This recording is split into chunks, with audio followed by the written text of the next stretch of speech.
Hello, Mac, and anyone who might be watching episode 69. I'm so excited today. I'm going to get to see you. You're coming up for dinner. We're going to Ashley's sophomore game at COD.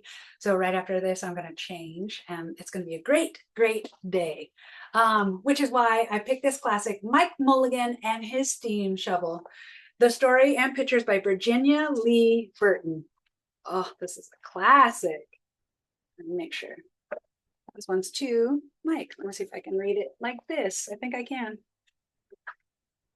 Mike Mulligan had a steam shovel, a beautiful red steam shovel. Her name was Mary Ann.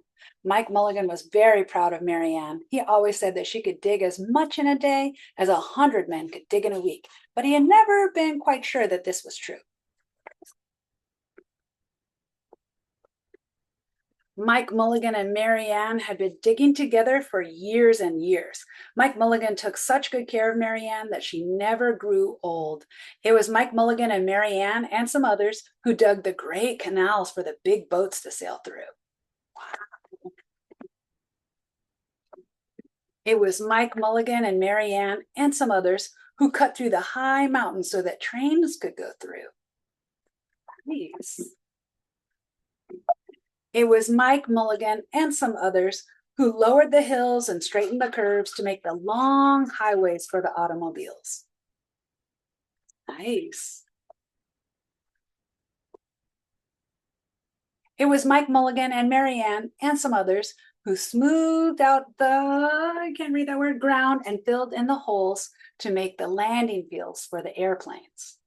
They're busy.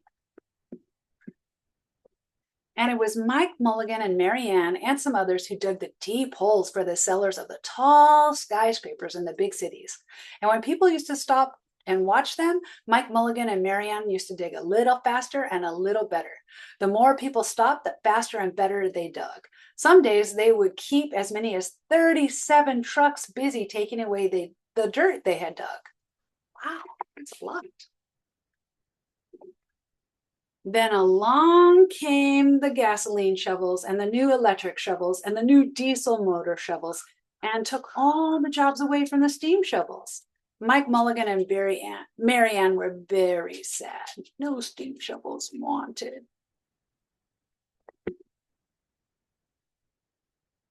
That's sometimes how us older folks feel.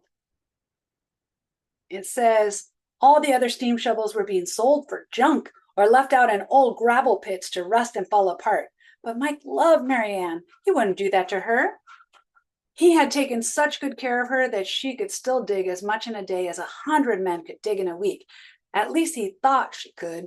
But he wasn't quite sure. Everywhere they went, the new gas shovels and the new electric shovels and the new diesel motor shovels had all the jobs. No one wanted Mike Mulligan and Mary Ann anymore. Then one day, Mike read in a newspaper that the town of Popperville was going to build a new town hall. We're going to dig the cellar of that town hall, said Mike to Mary Ann, and off they started. Nice. That's some grit. And they left the canals and the railroads and the highways and the airports and the big cities where no one wanted them anymore and went away out in the country. They crawled along slowly up the hills and down the hills till they came to the little town of Popperville. When they got there, they found that the selectmen were just deciding who should dig the cellar for the new town hall.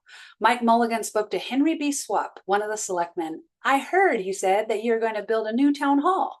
Mary Ann and I will dig that cellar for you in just one day. What? Said Henry B. Swap. Dig a cellar in a day? It would take 100 men at least a week to dig a cellar for our new town hall. Sure, said Mike, but Mary Ann can dig as much in a day as 100 men can dig in a week, though he had never been quite sure that this was true. Then he added, if we can't do it, you won't have to pay. Henry B. Swap thought that this would be an easy way to get part of the cellar dug for nothing, so he smiled in a rather mean way. And he gave the job of digging the cellar of the new town hall to Mike Mulligan and Mary Ann. Well, well. They started in early the next morning, just as the sun was coming up.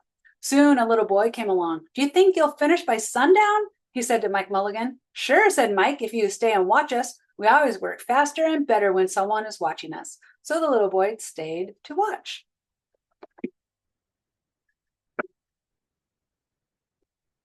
Then Mrs. McGillicuddy, Henry B. Swap, and the town constable came over to see what was happening, and they stayed to watch. Mike Mulligan and Mary Ann dug a little faster and a little better. This gave the little boy a good idea. He ran off and told the postman with the morning mail, the telegraph boy on his bicycle, the milkman with his cart and horse, the doctor on his way home, and the farmer and his family coming into town for the day. And they all stopped and stayed to watch. That made Mike Mulligan and Mary Ann dig a little faster and a little better. And they finished the first corner neat and square, but the sun was getting higher. Oh, no, think they're going to make it? Clang, clang, clang. The fire department arrived. They had seen the smoke and thought there was a fire. And then the little boy said, "Why don't you stay and watch?" So the fire department of Popperville stayed to watch Mike Mulligan and Mary Ann. When they heard the fire engine, the children of the school across the street couldn't keep their eyes on their lessons. The teacher called a long recess and the whole school came out to watch. That made Mike Mulligan and Mary Ann dig still faster and still better. They finished the second quarter, neat and square, but the sun was right up on the top of the sky. Oh no. It's gonna be close. Now, the girl who answers the telephone called up the next town of Bangerville and Bopperville and Kipperville and Copperville and told them what was happening in Popperville.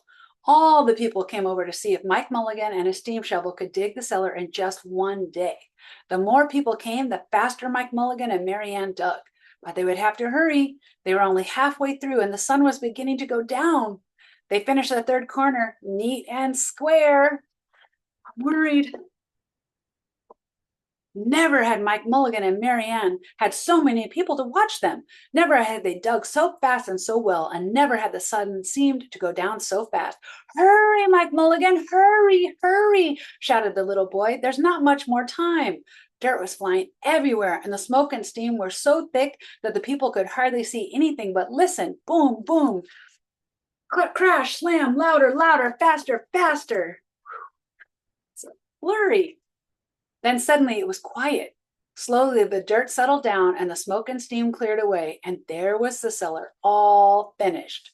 4 corners neat and square, 4 walls straight down, and Mike Mulligan and Mary Ann at the bottom, and the sun was just going down behind the hill. "Hooray!" shouted the people. "Hooray for Mike Mulligan and his steam shovel. They've dug the cellar in just one day." Suddenly, the little boy said, "How are they going to get out?" "That's right," said Mrs. McGillicuddy to Henry B. Swap. "How's he going to get a steam shovel out?" Henry B. Swap didn't answer, but he smiled in a rather mean way. And then everybody said, "How are they going to get out?" "Hi, Mike Mulligan, how are you going to get your steam shovel out?" Mike Mulligan looked around at the 4 square walls and 4 square corners, and he said, "We've dug so fast and we've dug so well that we've quite forgotten to leave a way out. Nothing like this had ever happened to Mike Mulligan and Mary Ann before, and they didn't know what to do." I bet they'll come up with a solution. Nothing like this had ever happened before in Popperville. Everybody started talking at once, and everybody had a different idea, and everybody thought that his idea was the best. They talked and they talked and they argued and they fought till they were all worn out, and still no one knew how to get Mike Mulligan and Mary Ann out of the cellar they had dug. Then Henry B. Swap said, "The job isn't finished because Mary Ann isn't out of the cellar, so Mike Mulligan won't get paid." I mean, I think he sounds like that. And he smiled again in a rather mean way. Now the little boy, who had been keeping very quiet, had another good idea. He said, "Why couldn't we leave Mary Ann in the cellar and build a new town hall above her? Let her be the furnace for the new town hall and let Mike Mulligan be the janitor. Then you wouldn't have to buy a new furnace and we could pay Mike Mulligan for digging the cellar in just one day." Oh, look at these kids. "Why not?" said Henry B. Swap, and smiled in a way that wasn't quite so mean. "Why not?" said Mrs. McGillicuddy. "Why not?" said the town constable. "Why not?" said all the people. So they found a ladder and climbed down into the cellar to ask Mike Mulligan and Mary Ann. "Why not?" said Mike Mulligan. So it was decided, and everybody was happy. Nice. They built the new town hall right over Mike Mulligan and Mary Ann. It was finished before winter. Every day the little boy goes over to see Mike Mulligan and Mary Ann, and Mrs. McGillicuddy takes him hot nice hot apple pies. As for Henry B. Swap, he spends most of his time in the cellar of the new town hall listening to the stories that Mike Mulligan has to tell and smiling in a way that isn't mean at all. Now, when you go down to Popperville, be sure to go down to the cellar of the new town hall. There they'll be Mike Mulligan and Mary Ann. Mike in his rocking chair, smoking his pipe, and Mary Ann beside him, warming up the meetings in the new town hall. The end. Love you. See you soon.